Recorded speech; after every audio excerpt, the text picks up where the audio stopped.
అదపు వార్షికోత్సవం సందర్భంగా అన్ని ఆన్లైన్ కోర్సులపై 50% డిస్కౌంట్ ఆఫర్స్. 5,000 రూపాయల ఏపీఎస్సీ గ్రూప్ 2 ఫుల్ కోర్స్ ఇప్పుడు 2,500 రూపాయలు మాత్రమే. 6,000 రూపాయల టీఎస్పీఎస్సీ గ్రూప్ 2 ఫుల్ కోర్స్ ఇప్పుడు 3,000 రూపాయలు మాత్రమే. 4,200 రూపాయల ఏపీఎస్ఐ అండ్ కానిస్టేబుల్ ఇప్పుడు 2,200 రూపాయలు మాత్రమే. 4,999 రూపాయల టీఎస్ఎస్ఐ అండ్ కానిస్టేబుల్ కోర్స్ ఇప్పుడు 2,500 రూపాయలు మాత్రమే. ఇండివిజువల్ కోర్సులపై కూడా భారీ డిస్కౌంట్ ఆఫర్స్ కలవు. ఈ ఆఫర్ సెప్టెంబర్ 25 నుండి సెప్టెంబర్ 29 వరకు మాత్రమే. ఈ బంపర్ ఆఫర్ మిస్ చేసుకోకండి. లెజెండరీ ఫ్యాకల్టీ చే ఖచ్చితంగా జాబ్ సాధించే విధంగా రూపొందించబడిన ఆన్లైన్ క్లాసెస్. వెంటనే హరీష్ అకాడమీ యాప్ డౌన్లోడ్ చేసుకోండి, విజయం సాధించండి. Harish the best academy. Phone 8341116915.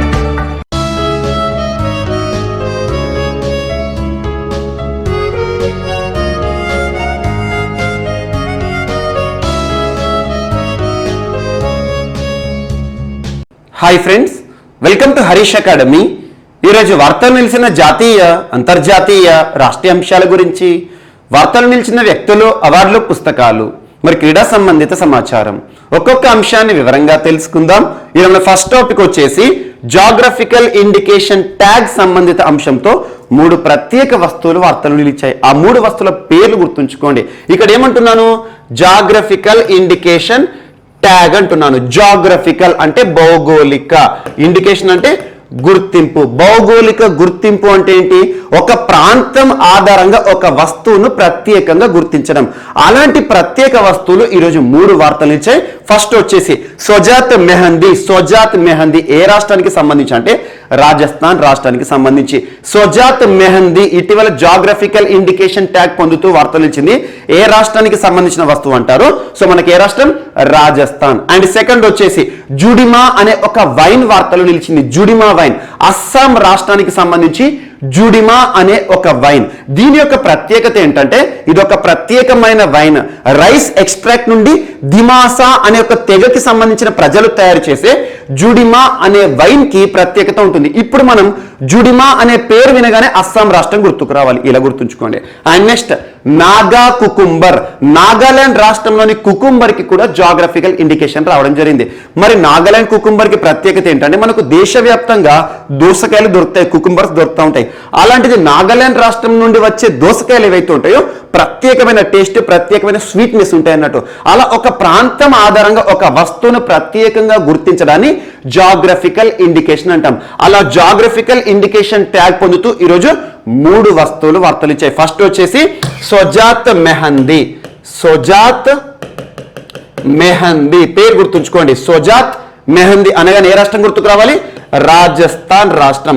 Actual గా మెడిసినల్ ప్రాపర్టీ ఉండే ఒక లీవ్స్ గా దీన్ని పేర్కొనవచ్చు. మెడిసినల్ ప్రాపర్టీ అంటే మనము వైద్య శాస్త్రంలో కానివ్వండి, వైద్య రంగంలో కానీ ఉపయోగించవచ్చు ఈ ఆకులను. సో అలా ఒక మెహందీ, ప్రత్యేకమైన మెహందీ ఏంటి?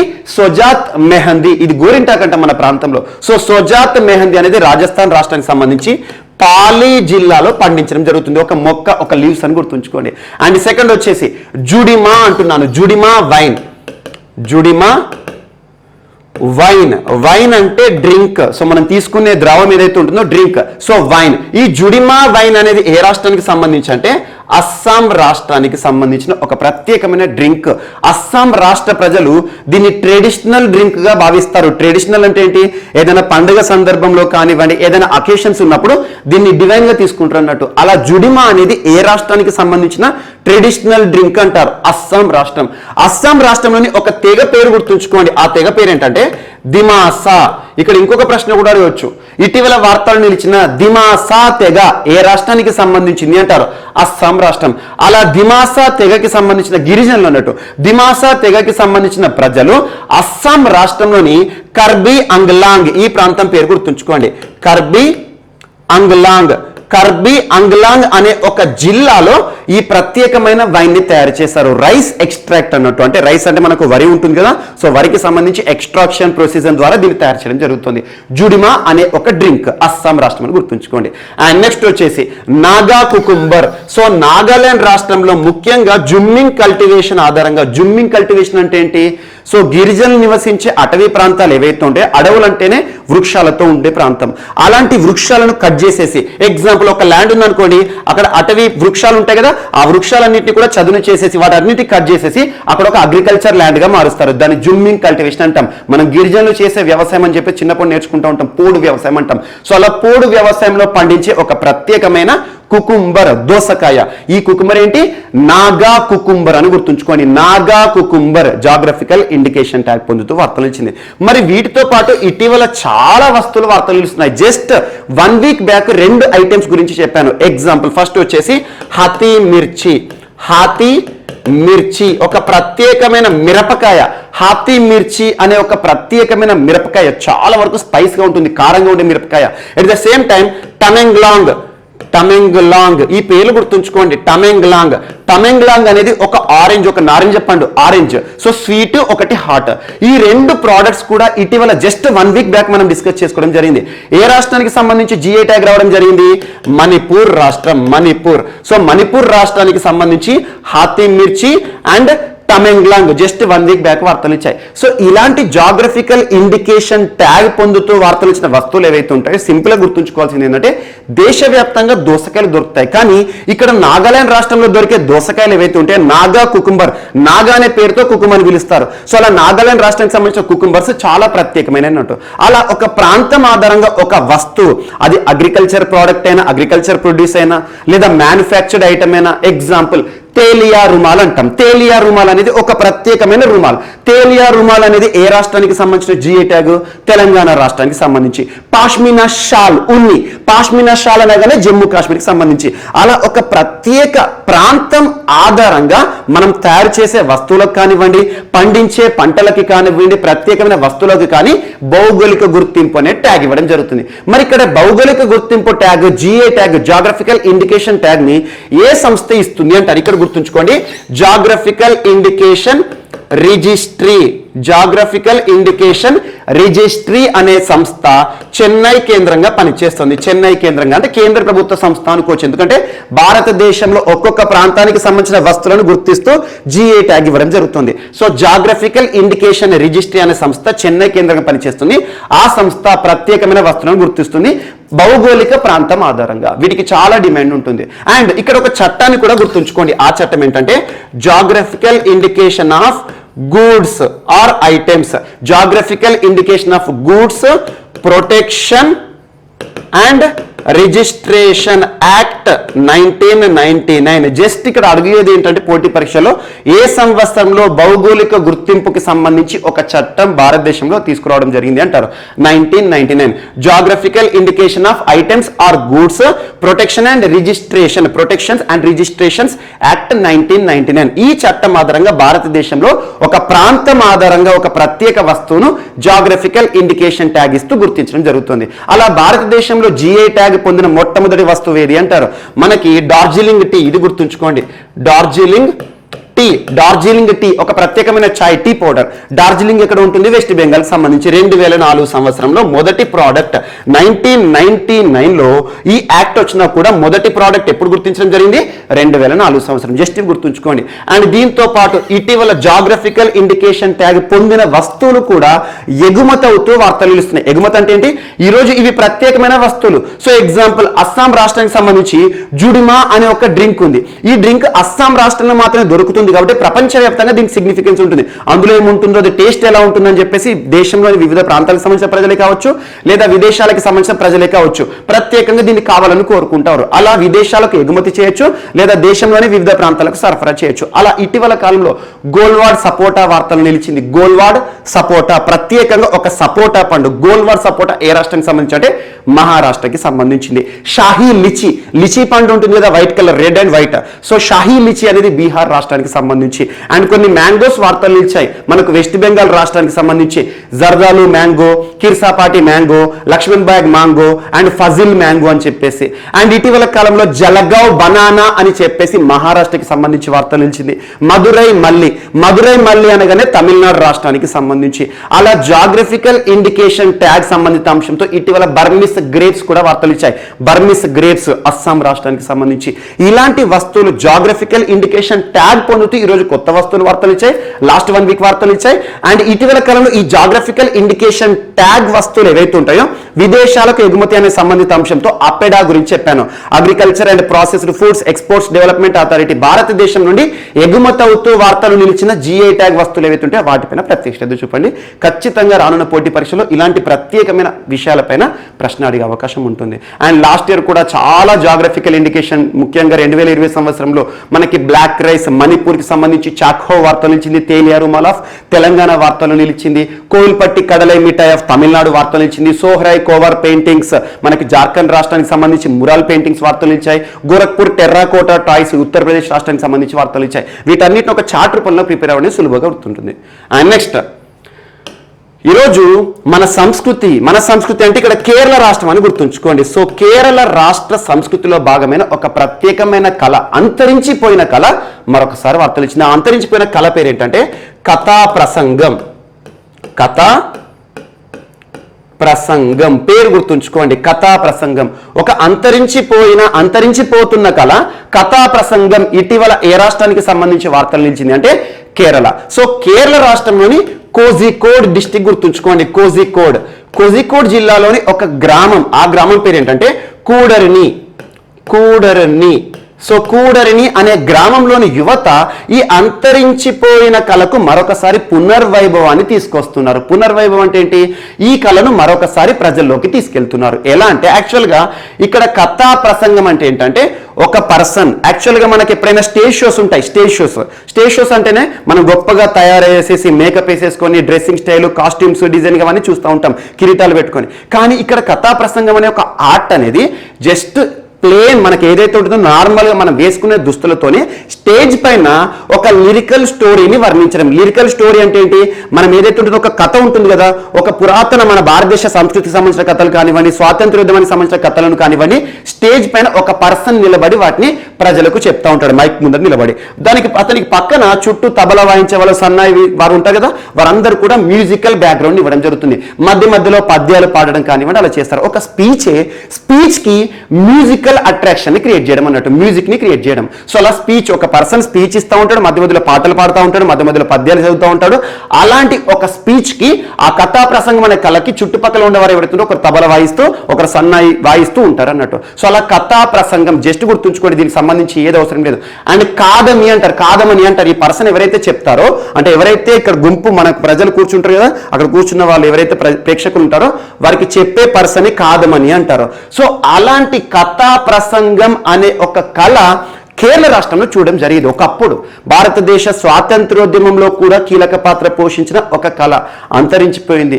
మన ప్రాంతాల్లో కూడా చూడండి బుర్రకథ అంటాం. సో బుర్రకథ ఏదైతే ఉంటుందో సేమ్ అలాగే కేరళ ఒక్కొక్క రాష్ట్రానికి ఒక్కొక్క సంస్కృతిలో భాగంగా ఉంటుంది.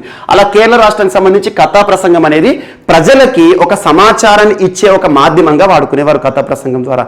అలాంటి అంతరించిపోయిన ఒక కళని ఈరోజు కోజికోడ్ జిల్లా, కేరళ రాష్ట్రంలోని కోజికోడ్ జిల్లాకి సంబంధించిన యువత మరొకసారి దీనికి పునర్వైభవం తీసుకొస్తున్నారు, మరొకసారి స్టేజ్ షోస్ ని కండక్ట్ చేస్తున్నారు. కాబట్టి ఖచ్చితంగా ప్రశ్న అడుగుతారు.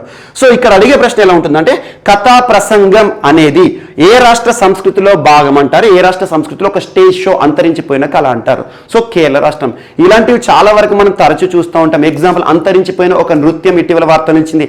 రాజస్థాన్ రాష్ట్రానికి సంబంధించి కల్బలియా నృత్యం అని చెప్పాను. కల్బలియా నృత్యం రాజస్థాన్ రాష్ట్రానికి సంబంధించి అంతరించిపోయింది. కానీ కోవిడ్-19 పరిస్థితుల కాలంలో యాప్ల ద్వారా మరొకసారి ప్రాచుర్యం పొందుతుంది. వీటన్నిటిని కూడా ఏవైతే మనం డిస్కస్ చేసామో ఒక్కసారి మీరు చార్ట్ రూపంలో చదవండి. And at the same time మనకి పురాతన క్రీడలు కానివ్వండి, పురాతన క్రీడలు అంటే ఏంటి? కేరళ రాష్ట్రానికి సంబంధించి కలరిపై అట్టు అంటుంది. కలరిపై అట్టు అనేది ఒక మార్షల్ ఆర్ట్స్. సో అలాంటివి కూడా ఇటీవల తరచు వార్తలు ఇస్తాయి. మన భారతదేశ సంస్కృతిలో భాగమైన ఆర్ట్స్ కానివ్వండి, స్టేజ్ షోస్ కానివ్వండి, ఇలాంటి వార్తలు ఇస్తే ప్రత్యేకంగా చూడండి. అండ్ నెక్స్ట్ ఈరోజు మరొక అంశం ఢిల్లీకి సంబంధించి దేకో మేరే ఢిల్లీ అనే ఒక యాప్ వార్తలు నిలిచింది. దేకో మేరే ఢిల్లీ ఎక్కడికి సంబంధించింది?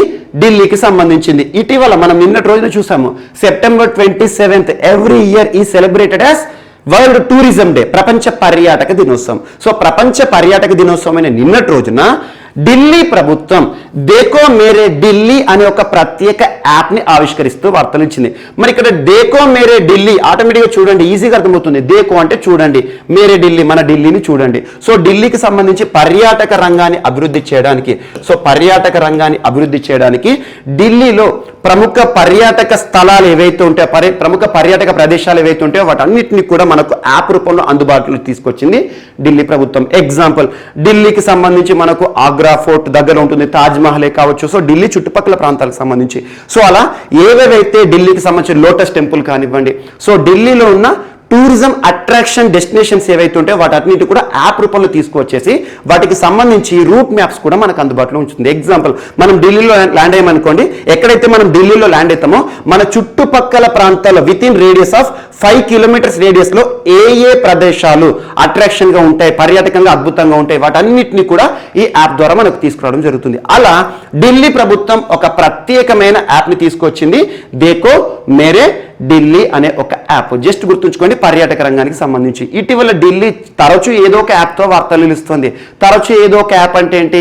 ఎగ్జాంపుల్, ఢిల్లీ అంటేనే పర్యావరణానికి సంబంధించి కాలుష్య సంబంధిత సమస్యలతో తరచూ వార్తలు నిలుస్తుంది. కాబట్టి ఇటీవల ఢిల్లీ ప్రభుత్వం క్లీన్ సిటీ యాప్ అనే ఒక యాప్ని ఆవిష్కరించింది.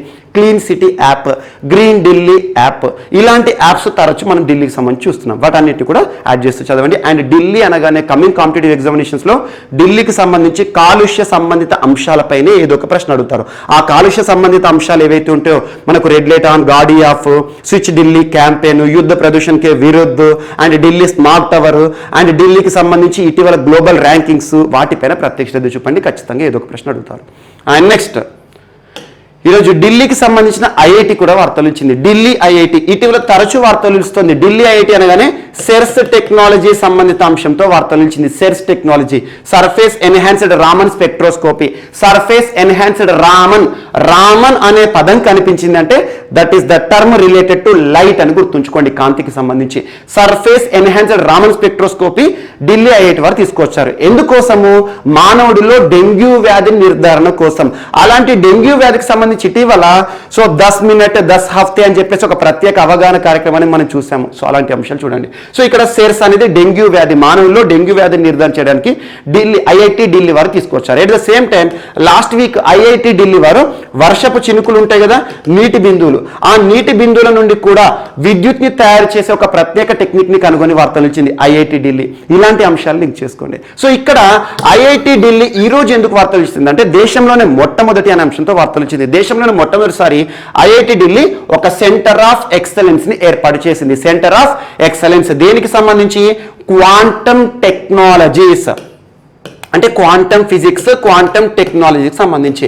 So quantum physics, quantum technologies అంటే ఏం లేదు, how the matter works. Example, మనకు మెటీరియల్కి సంబంధించి కానివ్వండి, ఆటమ్స్ కానివ్వండి ఉంటాయి కదా, సో ఆటమ్స్, మాలిక్యూల్స్, వాటికి సంబంధించిన బేసిక్ స్ట్రక్చర్ మొత్తాన్ని కూడా మనం క్వాంటమ్ ఫిజిక్స్లో నేర్చుకుంటూ ఉంటాం. సో అలా క్వాంటమ్ ఫిజిక్స్కి సంబంధించి పరిశోధనలకు చేయూత ఇవ్వాలని చెప్పేసి దేశంలోనే మొట్టమొదటిసారి ఐఐటి శాస్త్రవేత్తలు సెంటర్ ఆఫ్ ఎక్సలెన్స్ ని ఏర్పాటు చేస్తూ వార్తలు ఇచ్చారు. అంటే జస్ట్ ఇక్కడ టు ద పాయింట్ గుర్తుంచుకోండి, ఐఐటి ఢిల్లీ దేశ రాజధాని ఢిల్లీలో ఉంది. ఏం ఏర్పాటు చేశారు? Centre of excellence. Centre of excellence అంటే ఒక ప్రత్యేక కేంద్రం, ప్రత్యేక సెంటర్, రీసెర్చ్ కి ప్రోత్సాహం ఇచ్చే సెంటర్. ఏ research? Quantum technology, quantum physics కి ప్రత్యేక ప్రోత్సాహం ఇవ్వడానికి ఒక ప్రత్యేక పరిశోధన కేంద్రాన్ని ఏర్పాటు చేస్తూ వార్తలు ఇచ్చారు. అలా ఇటీవల ఐఐటీలు ఏ అంశాలతో అయితే వార్తలు నిలిచాయో వాటన్నిటిని కూడా చార్ట్ రూపంలో ప్రిపేర్ అవ్వండి. దానికి ఇంకొకటి యాడ్ చేసుకోండి. అలా ఎగ్జాంపుల్, దేశంలోనే మొట్టమొదటి అనే అంశంతో ఐఐటి హైదరాబాద్ వార్తలు నిలిచింది. బయోబ్రిక్ బేస్డ్ హౌస్ అని చెప్పాను. Biobrick based house IIT Hyderabad. And భారతదేశంలోని మొట్టమొదటిసారి 3D హౌస్ అనగానే ఐఐటి మద్రాస్ వార్తలు నిలిచాయి. And at the same time IIT Bombay ఇటీవల తరచు వార్తలు నిలుస్తుంది. నానో స్నిఫర్ సంబంధిత అంశం, నానో స్నిఫర్ అని చెప్పాను. అండ్ ఇటీవల ఐఐటి బాంబే స్మార్ట్ టవర్ ని ఏర్పాటు చేసింది. యాంటీ హెయిల్ గన్ సంబంధిత అంశంతో వార్తలు నిలిచింది. వీటన్నిటి చూడండి. And IIT Ropar ambi tag అని చెప్పాను. అండ్ వరల్డ్స్ ఫస్ట్, ప్రపంచంలోనే మొట్టమొదటి ప్లాంట్ బేస్డ్ ఎయిర్ ప్యూరిఫైయర్ అనగానే IIT Ropar, and smokeless cremation system IIT Ropar, and IIT Kanpur ఇటీవల వార్తలు నిలిచింది ప్రపంచంలో మొట్టమొదటిసారి టచ్ సెన్సిటివ్ వాచ్. ఎవరైతే ఉంటారో కంటి చూపు లేని ఎవరైతే ఉంటారో కంటి చూపు సమస్యతో బాధపడేవారు టచ్ సెన్సిటివిటీ ఆధారంగా సమయాన్ని తెలుసుకునే ఒక వాచ్. అండ్ ఇటీవల కాలంలో ఐఐటి గౌహతి శాస్త్రవేత్తలు లిథియం అయాన్ బ్యాటరీ పైన దాని సామర్థ్య పెంపుపై ప్రత్యేక పరిశోధనలు చేస్తున్నారు. అండ్ ఇటీవల ఐఐటి ఖరగ్పూర్ శాస్త్రవేత్తలు బిటిల్ నట్ ఆయిల్, తమలాకు ఉంటుంది కదా, తమలపాకు నుండి ఆయిల్ ఎక్స్ట్రాక్షన్ చేసే ఒక ప్రత్యేకమైన ప్రాసెస్ ని టెక్నిక్ ని కనుగొంటూ వార్తలు ఇచ్చారు. అలా ఐఐటీలు ఇటీవల ఏ వార్తలు ఇచ్చి ఆల్మోస్ట్ మోర్ దాన్ 40 ఇష్యూస్ మనం డిస్కస్ చేసాం. వాటన్నిటిని ఒక చార్ట్ రూపంలో ప్రిపేర్ అవ్వండి. కమింగ్ కాంపిటేటివ్ ఎగ్జామినేషన్స్ లో ఐఐటీల పైన ఒక ప్రశ్న ఖచ్చితంగా అడిగే అవకాశం ఉంది. అండ్ నెక్స్ట్, సో హర్యానా రాష్ట్రానికి సంబంధించి సమర్పణ్ అనే ఒక పోర్టల్ వార్తలు నిలిచింది. పోర్టల్ అంటే ఏం లేదు, పోర్టల్ అని పిలిచిన వెబ్సైట్ అని ఒకటే. సో సమర్పణ్ పోర్టల్ ఇటీవల ఏ రాష్ట్రానికి సంబంధించి వార్తలు ఇచ్చింది అంటే హర్యానా రాష్ట్రం. హర్యానా ఈ సమర్పణ్ పోర్టల్ యొక్క ప్రత్యేకత ఏంటంటే రాష్ట్రంలో పౌరులు ఎవరైతే ఉంటారో, పౌరులు ముఖ్యంగా చారిటీస్ చేయాలనుకుంటారు, పబ్లిక్ సర్వీస్ చేయాలనుకుంటారు, లేదంటే దాన ధర్మాలు చేసేవారు ఉంటారు కదా, అలా రాష్ట్రంలో education, agriculture and at the same time sports, skill development, ఈ 4 గుర్తుంచుకోండి. వీటితో పాటు చాలా ఉంటాయి. ముఖ్యంగా ఇవి ఎడ్యుకేషన్ విద్యా రంగానికి సంబంధించి, అండ్ స్పోర్ట్స్కి సంబంధించి, వ్యవసాయానికి సంబంధించి, నైపుణ్యాభివృద్ధికి సంబంధించి రాష్ట్రంలో యువత లేదా రాష్ట్రంలోని పౌరులు ఎవరైనా కూడా ఏదైనా సాయం చేయాలనుకుంటే, ఏదైనా చారిటీ చేయాలనుకుంటే ఈ ఆన్లైన్ పోర్టల్లో రిజిస్ట్రేషన్ చేసుకోండి. ఈ ఆన్లైన్ పోర్టల్ ద్వారా బెనిఫిషియరీస్కి బెనిఫిట్స్ ఇవ్వండి అని చెప్పేసి ఒక ప్రత్యేకమైన సమర్పణ్ పోర్టల్ని హర్యానా రాష్ట్ర ప్రభుత్వం రూపకల్పన చేసింది. అంటే ఏం లేదు, ప్రభుత్వం చేసే బెనిఫిట్స్, ప్రభుత్వం తీసుకొచ్చే ప్రత్యేక పథకాలు, కార్యక్రమాలు ఏవైతే ఉంటాయో వాటికి అందులో భాగంగా వీటిని బెనిఫిషియరీస్కి అందిస్తుంది అన్నట్టు. సో అలా ప్రైవేట్ పర్సన్ చేసే చారిటీ కోసము ప్రభుత్వ ఆధ్వర్యంలో ఒక ప్రత్యేకమైన పోర్టల్ సమర్పణ్ పోర్టల్ని తీసుకొచ్చింది. ఎగ్జాంపుల్, నేను హర్యానా రాష్ట్రానికి సంబంధించిన వ్యక్తిని అనుకోండి. నేనేం చేస్తాను, సో చిన్నపిల్లలు ఎవరైతే ఉంటారో ఎడ్యుకేషన్ సంబంధించి ఒక గవర్నమెంట్ స్కూల్లో చదువుతున్న పిల్లలకి కొన్ని టెక్స్ట్ బుక్స్ డిస్ట్రిబ్యూట్ చేయాలనుకుంటాను, టెక్స్ట్ బుక్ని వాళ్ళకి డొనేట్ చేయాలనుకుంటాను. ఏం చేస్తాను, ఈ పోర్టల్లో కనుక నేను లాగిన్ అయ్యేసేసి నేను ఈ పుస్తకాలను ఇంత మొత్తంలో ఖర్చు పెట్టేసి వాళ్ళకి ఇవ్వాలనుకుంటాను. అంటే రాష్ట్ర ప్రభుత్వం ఏం చేస్తుంది, రాష్ట్ర ప్రభుత్వం ఇప్పటికే రాష్ట్రంలో అమలు చేస్తున్న పథకాలు ఉంటాయి కదా, అందులో భాగంగా వీటిని అమలు చేస్తుంది అన్నట్టు. సో అలా సమర్పణ్ అనే ఒక పోర్టల్ ఇటీవల చారిటీకి సంబంధించి, ప్రత్యేకంగా పబ్లిక్ సర్వీసెస్కి సంబంధించి వార్తలు ఇచ్చింది. ఏ రాష్ట్రానికి సంబంధించి అంటే హర్యానా రాష్ట్రానికి సంబంధించి. అండ్ దీంతో పాటు ఇంకొక యాప్ని కూడా తీసుకొచ్చింది, హునార్ హర్యానా ఉద్యమ్ నౌకరీ ఔర్ రోజ్గర్. హర్యానా ఉద్యమ్ నౌకరీ ఔర్ రోజ్గర్. కీవర్డ్ ఏంటి, రోజ్గర్, నౌకరీ. సో రోజ్గర్ అన్న నౌకరీ అన్న ఉపాధికి సంబంధించిన పదం. సో ఉపాధి అవకాశాలు రాష్ట్రంలోని యువత ఎవరైతే ఉంటారో వారికి సెల్ఫ్ ఎంప్లాయ్మెంట్ ని సృష్టించడానికి. సెల్ఫ్ ఎంప్లాయ్మెంట్ ఏంటంటే, నేను ఏదన్నా స్టాల్ పెట్టుకోవాలనుకున్నా, ఒక షాప్ ని ప్రారంభించాలనుకున్నా, లేదంటే ఒక చిన్నపాటి ఇండస్ట్రీ, ఒక స్మాల్ ఇండస్ట్రీ, మైక్రో ఇండస్ట్రీని స్థాపించాలనుకున్నా కూడా రాష్ట్ర ప్రభుత్వం ప్రత్యేకంగా బెనిఫిట్స్ ఇస్తుంది. ఏ యాప్ ద్వారా ఇస్తుంది, సో హునార్ అనే యాప్ కి లాగిన్ చేసి నేను పలానా ఒక ఇన్నోవేషన్ ని నేను కార్యరూపంలోకి తీసుకురావాలనుకుంటే, ఒక చిన్న స్టార్ట్అప్ పెట్టుకుందాం అనుకుంటున్నాను, దానికి నాకు సపోర్ట్ ఇవ్వండి అంటే ప్రభుత్వం ఏం చేస్తుంది, ప్రత్యేకమైన రుణాలను మంజూరు చేయడం కానివ్వండి, ఒకవేళ ఏమైనా సబ్సిడీస్ అప్లికేబుల్ అయ్యి అనుకోండి సబ్సిడీస్ ఇవ్వడం, ఇలాంటివి చేస్తుంది. సో సెల్ఫ్ ఎంప్లాయ్మెంట్ కి సంబంధించి హర్యానా రాష్ట్ర ప్రభుత్వం హునార్ అనే ఒక యాప్ ని కూడా మన ముందుకు తీసుకురావడం జరిగింది. హర్యానా రాష్ట్రానికి సంబంధించి మాత్రమే. అండ్ ఇటీవల కాలంలో హర్యానా రాష్ట్రం ఉపాధి అవకాశాలకు సంబంధించి ఒక చట్టాన్ని తీసుకొచ్చింది. స్థానికులకే 75% ఉద్యోగ అవకాశాలను ఒక అంశాన్ని చూసాం. సో ప్రస్తుతం హర్యానా రాష్ట్రంలోని యువతకి చాలా వరకు కూడా బెనిఫిట్ చేస్తుంది. ఇటీవల హరిహిత్ స్టోర్స్ సంబంధిత అంశంతో కూడా వార్తలు నిలిచింది. హరిహిత్ స్టోర్స్ అంటే ఏంటి, రాష్ట్రంలో ఉత్పత్తులు ఏవైతే ఉంటాయో అవి జాగ్రఫికల్ ఇండికేషన్ ట్యాగ్ ఉత్పత్తులైనా, లేదా మైక్రో స్మాల్ మీడియం ఇండస్ట్రీస్ కి సంబంధించి పరిశ్రమల ఉత్పత్తులైనా కూడా ఆ ఉత్పత్తులన్నిటికీ కూడా మార్కెటింగ్ సౌకర్యాల కోసం రాష్ట్రంలో యువత ఉన్నారు కదా, వారికి ప్రత్యేకంగా స్టోర్స్ ని పెట్టిస్తుంది రాష్ట్ర ప్రభుత్వం. హరిహిత్ స్టోర్స్ హర్యానా రాష్ట్రానికి సంబంధించి. అండ్ ఇటీవల దేశంలోనే మొట్టమొదటి రాష్ట్రం అనే అంశంతో హర్యానా రాష్ట్రం వార్తలు నిలిచింది.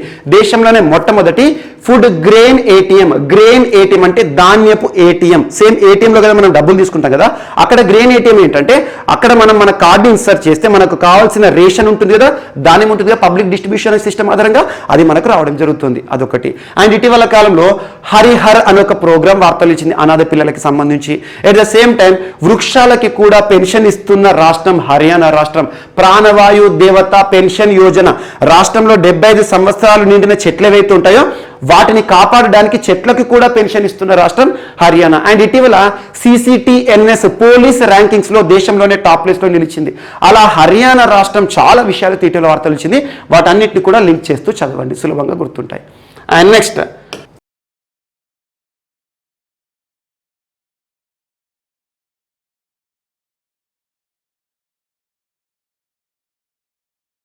సో ఈరోజు మన నెక్స్ట్ టాపిక్ వచ్చేసి సుప్రీం కోర్టుకి సంబంధించి ఫాస్టర్ అనే ఒక ఎలక్ట్రానిక్ సిస్టమ్ వార్తలు నిలిచింది. ఫాస్టర్. ఈ ఫాస్టర్ వర్డ్ పదం ఏదైతే ఉంటుందో దీని యొక్క యాక్రోనిమ్ చూడండి. ఈచ్ అండ్ ఎవ్రీ వర్డ్ అర్థమైతే ఆటోమేటిక్గా ఉద్దేశం తెలుస్తుంది. ఇక్కడ ఫాస్టర్ అంటే ఏంటంటే fast and secured. Fast and secured transmission of electronic records. So FASTER యొక్క యాక్రోనిమ్ ఏంటి, ఫుల్ ఫామ్ ఏంటి? Fast and secured transmission of electronic records. దేనికి సంబంధించి? సుప్రీం కోర్టుకి సంబంధించి. యాక్చువల్గా నిన్నటి రోజున సుప్రీం కోర్టు ఈ ఫాస్టర్ అనే ఒక అధునాతన ఎలక్ట్రానిక్ సిస్టమ్ కి అప్రూవల్ ఇవ్వడం జరిగింది, ఆమోదం తెలపడం జరిగింది. మరి దేనికి సంబంధించి? భారతదేశంలో న్యాయ వ్యవస్థ ఉంది కదా, డిఫరెంట్ కోర్ట్స్ ఉన్నాయి కదా, సుప్రీం కోర్టు అండ్ వివిధ రాష్ట్రాల్లో అత్యున్నత న్యాయస్థానాలు హైకోర్ట్స్ అండ్ మనకు జ్యుడిషియరీకి సంబంధించి ఒక్కొక్క జిల్లా కోర్టులు కానివ్వండి. అలా భారతదేశంలో పనిచేస్తున్న న్యాయస్థానాలు ఏవైతే ఉంటాయో న్యాయస్థానాల్లో ఒక న్యాయస్థానం నుండి ఒక న్యాయస్థానానికి న్యాయ వ్యవస్థకి సంబంధించి ఈ అథెంటికేటెడ్ రికార్డ్స్ ఉంటాయి కదా, అంటే మనకు ఈ అథెంటికేటెడ్ రికార్డ్స్ అంటే ఏంటంటే సర్టిఫికెట్స్ కానివ్వండి, పేపర్స్ ఉంటాయి. అలా న్యాయ వ్యవస్థకి సంబంధించిన రికార్డ్స్ ఏవైతే ఉంటాయో, ఈ అథెంటికేటెడ్ రికార్డ్స్ ఏవైతే ఉంటాయో ఒక న్యాయ వ్యవస్థ నుండి ఒక కోర్టు నుండి ఇంకొక కోర్టుకి ఎలక్ట్రానిక్ సిస్టమ్ ద్వారా ట్రాన్స్మిట్ చేసే ఒక వ్యవస్థ.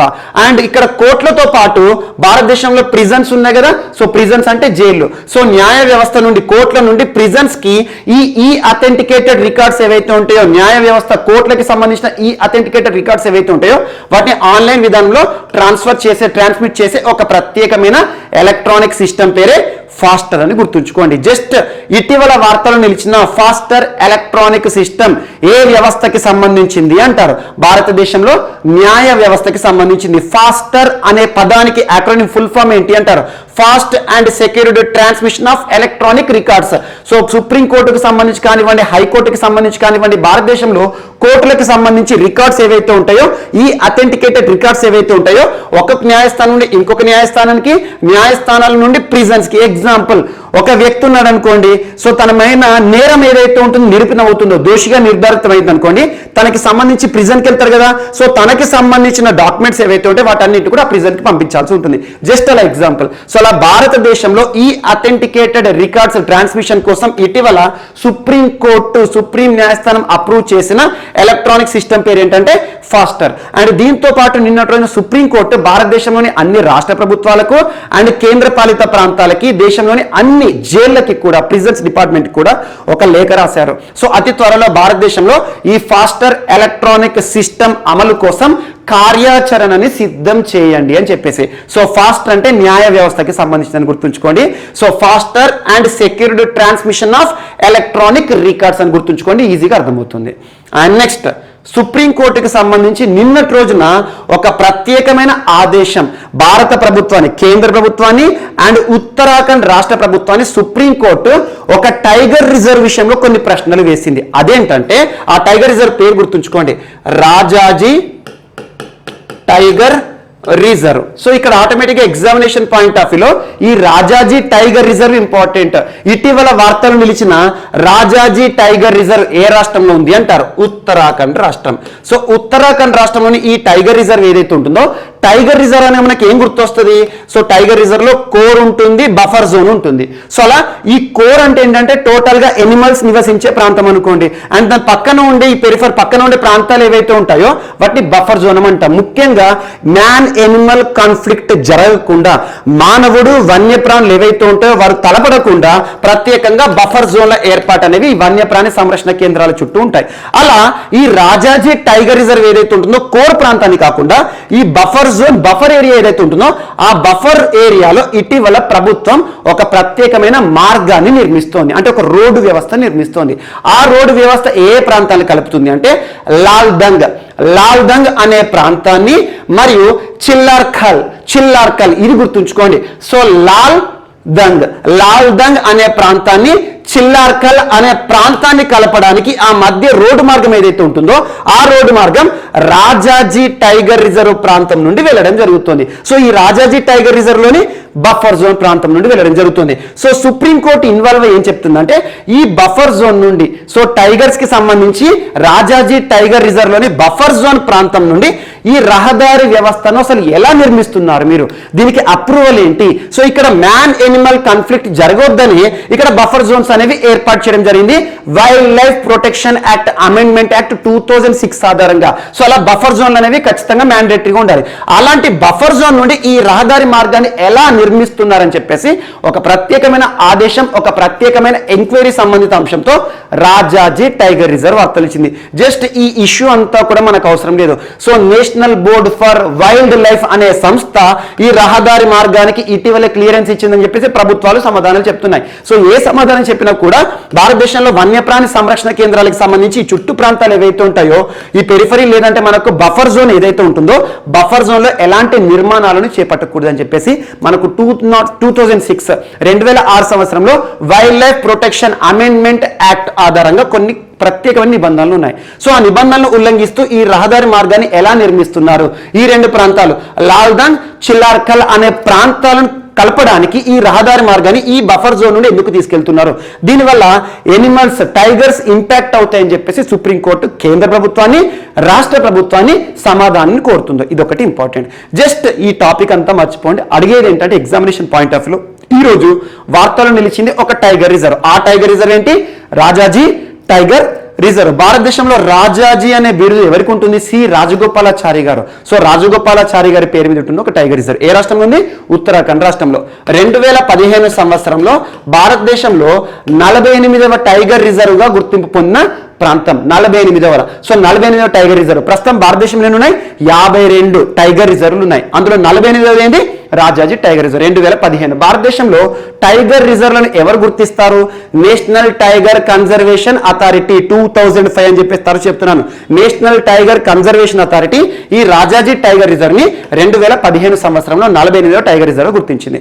అలా ఇటీవల చాలా టైగర్ రిజర్వ్ గురించి మనం చూస్తూ ఉంటున్నాం. తరచు ఏదో ఒక వివాదం కానివ్వండి, ఒక ప్రతిష్టాత్మక పురస్కారం పొంది కానివ్వండి, సో ప్రత్యేక ఆంక్షల సంబంధిత అంశంతో కానివ్వండి. అండ్ ఇటీవల భారతదేశంలో 52వ tiger reserve latest Ramgarh Vishdhari tiger reserve వార్తలిచ్చింది రాజస్థాన్ రాష్ట్రానికి సంబంధించి. అండ్ ఇటీవల మహారాష్ట్రకి సంబంధించి Navegaon Nagzira, so melanistic tiger అనే ఒక అంశాన్ని చెప్పాను, ఒక నల్ల పులి అని చెప్పేసి అలాంటిది. And Valmiki tiger reserve vulture సంబంధిత అంశం, టైగర్ రిజర్వే కానీ వల్చర్ సంబంధిత అంశంతో వార్తలిచ్చింది. వాల్మీకి టైగర్ రిజర్వ్ ఏ రాష్ట్రంలో ఉంది అంటే ఇటీవల మనకు బీహార్ రాష్ట్రానికి సంబంధించి. సో అలా ఇటీవల కాలంలో ఏవైతే tiger reserve global conservation assured tiger standards 14 tiger రిజర్వ్లు అని చెప్పాను, వాటి గురించి ప్రత్యేకంగా చూడండి. అండ్ అస్సాం రాష్ట్రానికి సంబంధించి ఇటీవల వార్తలిచ్చిన వన్యప్రాణి సంరక్షణ కేంద్రాలపైన ప్రత్యేక శ్రద్ధ చూపండి. ఖచ్చితంగా కమింగ్ కాంపిటేటివ్ ఎగ్జామినేషన్స్ లో వన్యప్రాణి సంరక్షణ కేంద్రాలపైన ఒక ప్రశ్న అడుగుతారు. అండ్ నెక్స్ట్ ఈరోజు మరొక అంశం. సో స్విట్జర్లాండ్ ఎక్కడ ఉంటుంది? వెస్టర్న్ యూరోప్ లో ఉంటుంది. Western Europe. So western Europe అంటే పశ్చిమ యూరోప్ ఖండం. సో యూరోప్ ఖండంలో పశ్చిమ ప్రాంతంలో ఉండే ఒక దేశమే స్విట్జర్లాండ్. ఈరోజు లాస్ట్ ఇక వెస్టర్న్ యూరోప్ లో వన్ అండ్ ఓన్లీ అంటున్నారు. యాక్చువల్ గా వెస్టర్న్ యూరోపియన్ ప్రాంతంలోని ఒక దేశం స్విట్జర్లాండ్. మనకి సేమ్ సెక్స్ ఉంటుంది కదా, సేమ్ సెక్స్ అంటే male and male, female and female, same sex marriages కి ఇక పైన అనుమతులు ఇవ్వబోతున్నట్టుగా ఈరోజు ఒక అంశం వార్తలిచ్చింది. సేమ్ సెక్స్ అంటే హోమో మ్యారేజెస్ అనొచ్చు. హోమో అంటే ఏంటంటే సేమ్ సెక్స్ అన్నట్టు. సో అలా ఒక మేల్ని పెళ్లి చేసుకోవడం, ఒక ఫిమేల్ని పెళ్లి చేసుకోవడం. ఇటీవల స్విట్జర్లాండ్ ప్రభుత్వం ఏం చేసిందంటే వారి దేశంలో ఒక రెఫరెండం తీసుకుంది. రెఫరెండం అంటే ఏంటి? ప్రజాభిప్రాయ సేకరణ, అంటే ఒక ఎన్నికలు నిర్వహించింది. అందులో స్విట్జర్లాండ్ దేశంలో almost 64.1% of the total people ఏం చెప్పారంటే ఆ రెఫరెండంలో సేమ్ సెక్స్ మ్యారేజెస్ ని, సో స్వలింగ వివాహాలకి ఆమోదం తెలపండి, చట్టాలను తీసుకురండి అని చెప్పేసి ప్రభుత్వం జరిపిన రెఫరెండంలో యాక్సెప్ట్ చేశారు. అంటే ఆటోమేటిక్ ఏంటి? అతి త్వరలో స్విట్జర్లాండ్ లీగల్ చేస్తుంది సేమ్ సెక్స్ మ్యారేజెస్ ని. సో ఒక పురుషుని వివాహం చేసుకోవచ్చు, ఒక మహిళను వివాహం చేసుకోవచ్చు. గే మ్యారేజెస్, లెస్బియన్ మ్యారేజెస్ అంటాం మనం.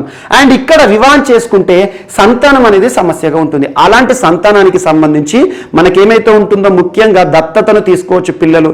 At the same time sperms ఆధారంగా డొనేషన్ ఇచ్చేవారు ఎవరైతే ఉంటారో వాటి ఆధారంగా కూడా పిల్లల్ని కనొచ్చు అని చెప్పేసి కొన్ని ప్రత్యేకమైన నియమ నిబంధనలు రూపకల్పన చేస్తుంది.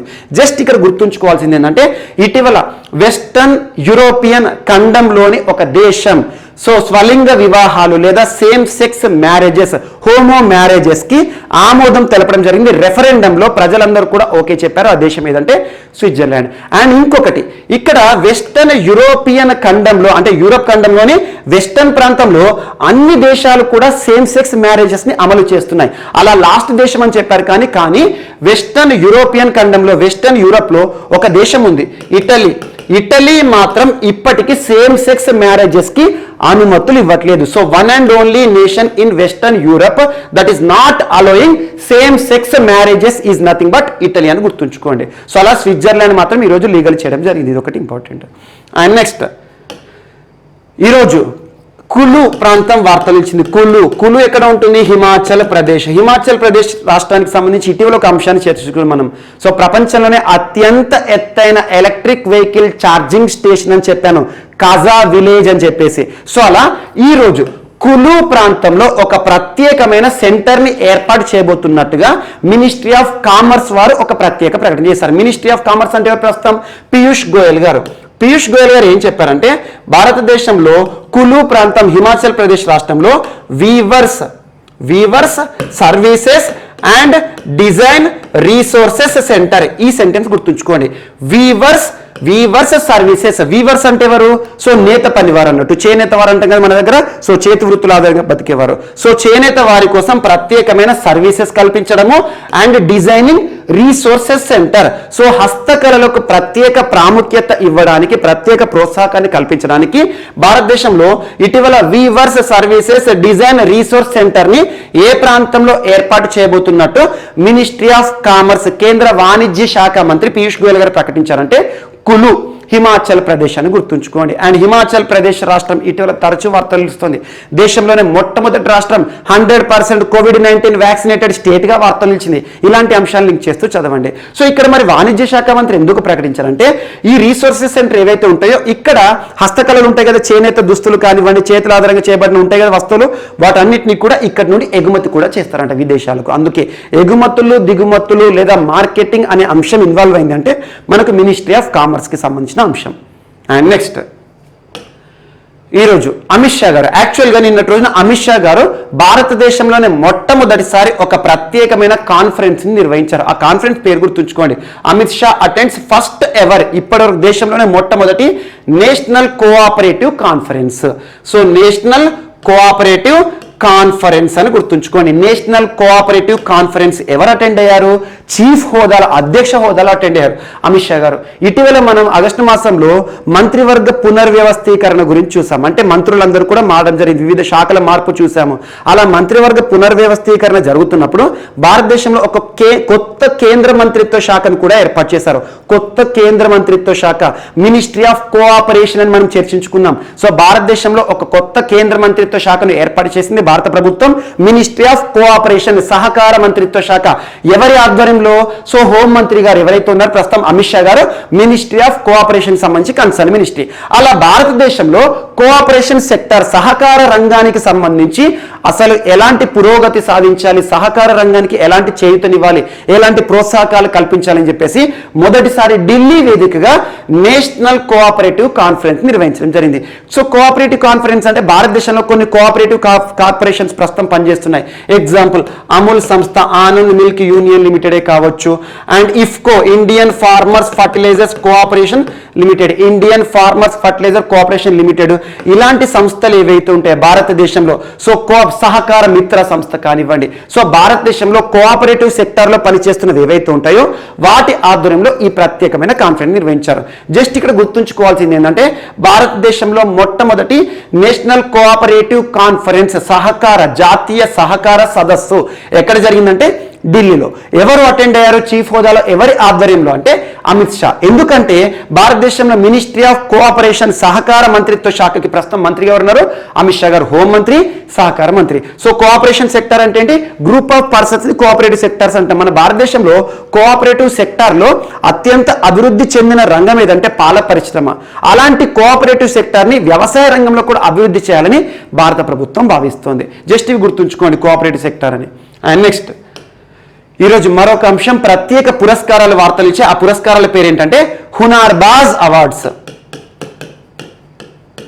హునార్ బాజ్ పురస్కారాలు, హునార్ బాజ్ అవార్డ్స్.